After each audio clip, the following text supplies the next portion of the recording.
आज मैं अरण्य कांड का 73वां सर्ग सुनाती हूँ, जिसमें दिव्य रूपधारी कबंध का श्री राम और लक्ष्मण को ऋषि मुख और पंपा सरोवर का मार्ग बताना तथा मृतंग मुनि के वन एवं आश्रम का परिचय देकर प्रस्थान करना है। श्री राम को सीता की खोज का उपाय दिखाकर अर्थवेता कबंध ने उनसे पुनः एक प्रयोजन युक्त बात कही।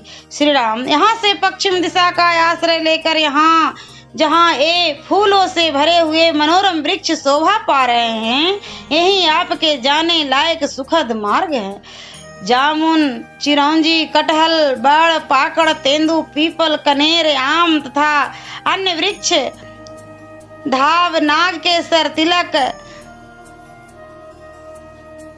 ये वृक्ष मार्ग में पड़ेंगे। आप दोनों भाई इनकी डालियों को बलपूर्वक भूमि पर झुकाकर अथवा इन वृक्षों पर चढ़कर इनके अमृत तुल्य मधुर फलों का आहार करते हुए यात्रा कीजिएगा। काकुत्स खिले हुए वृक्षों से सुशोभित उस वन को लांघकर आप लोग एक दूसरे वन में प्रवेश कीजिएगा, जो नंदन वन के समान मनोहर है। उस वन के वृक्ष उत्तर कुरु वर्ष के वृक्षों की भांति मधु की धारा बहाने वाले हैं तथा उनमें सभी रीतियों में सदा फल लगे रहते हैं। चैत्र रथ वन की भांति उस मनोहर कानन में सभी ऋतुएं निवास करती है। वहाँ के वृक्ष बड़ी बड़ी शाखा धारण करने वाले तथा फलों के भार से झुके हुए हैं।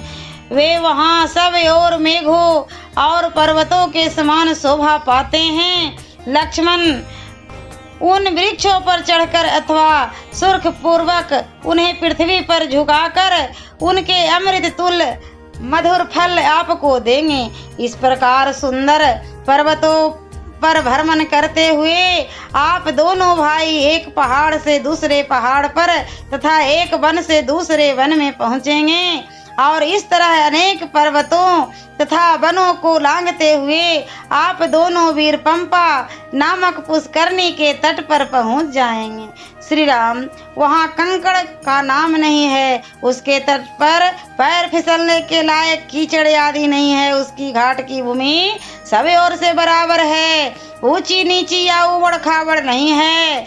उस पुष्करणी में सेवार का सर्वथा अभाव है। उसके भीतर की भूमि बालू का पूर्ण है।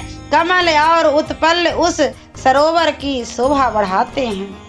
रघुनंदन वहाँ पंपा के जल में विचरने वाले हंस, कारंडव, क्रौंच और कुरर सदा मधुर स्वर में गूंजते रहते हैं।